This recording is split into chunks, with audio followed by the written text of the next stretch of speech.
Hi friends, நம்ம இன்னைக்கு evening snacks momos தான் பார்க்க போகிறோம். ஸோ குழந்தைங்க ஆசையாக கேட்டாங்க, ஸோ அதை செய்யலாம் வாங்க. பொடியாக வெங்காயம் குடமிளகா நல்லா பொடியாக கட் பண்ணி வச்சுட்டு, அப்புறம் நெக்ஸ்ட்டு சிக்கன், அதையும் நம்மளால் எவ்வளோ பொடிசாக கட்ட முடியுமோ அவ்வளோ கட் பண்ணால் அந்த மோமோஸில் வச்சா சூப்பராக இருக்கும். ஸோ நம்ம நல்லா சாப் பண்ணி எடுத்துக்கிறோம். நெக்ஸ்ட்டு ஒரு பேனில் வந்து எண்ணெயை ஹீட் ஆக்கிட்டு அதில் நம்ம கட் பண்ணி வச்சுருந்த ஆனியன் குடமிளகா எல்லாத்தையுமே போட்டு நல்லா ஃப்ரை பண்ணுறோம். ஃப்ரை பண்ணிவிட்டு அதை வந்து தனியாக நம்ம எடுத்து ஒரு பிளேட்டில் வச்சாச்சு. நெக்ஸ்ட்டு வந்து அதே பேனில் வந்து சிக்கனை நல்லா பொடிசாக கட் பண்ணி வச்சுருந்தோம் இல்லையா, அந்த சிக்கனை நல்லா போட்டு அதையுமே நல்லா ஃப்ரை பண்ணிவிட்டு இஞ்சி பூண்டு பேஸ்ட்டு, கரம் மசாலா, பெப்பர், நமக்கு என்ன ஃப்ளேவர் பிடிக்குமோ அதெல்லாம் ஆட் பண்ணிவிட்டு அதையும் நல்லா ஃப்ரை பண்ணிடணும். சோயா சாஸ் அது எல்லாமே ஊற்றி போனோம்னா அந்த மோமோஸ்க்குள்ளே நல்லாயிருக்கும். ஸோ அதெல்லாம் போட்டு நல்லா ஃப்ரை பண்ணணும். எவ்வளோ ஃப்ரை பண்ண முடியுமோ அந்த சிக்கனும் வெந்துடணும். அதோட ஆனியன் எல்லாத்தையும் போட்டு மூணுத்தையும் மிக்ஸ் பண்ணி நல்லா ஒரு தடவை மிக்ஸ் பண்ணிவிட்டு அதையும் தனியாக எடுத்து வச்சிடணும்.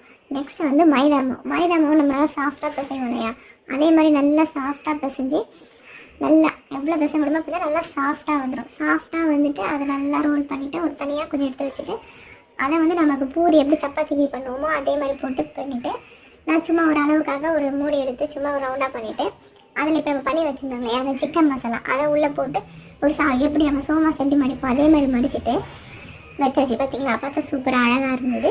இப்போ நம்ம நெக்ஸ்ட் என்ன பண்ண போகிறோம்னா ஒரு பேனில் வந்து ஆயிலை ஊற்ற போகிறோம். அந்த பேனில் ஆயிலை ஊற்றி இதை போட போகிறோம். இதை போட்டு நல்லா ஃப்ரை பண்ணோன்னா நல்லா மொறுன்னு இந்த சோமா ஸ்வீட் சாப்பிடுவோம் இல்லைங்களா, அது மேலே பார்த்தா எப்படி நல்லா கிறிஸ்பியாக இருக்கும். அதே மாதிரி நல்லா மொறுன்னு சூப்பராக வந்துச்சு.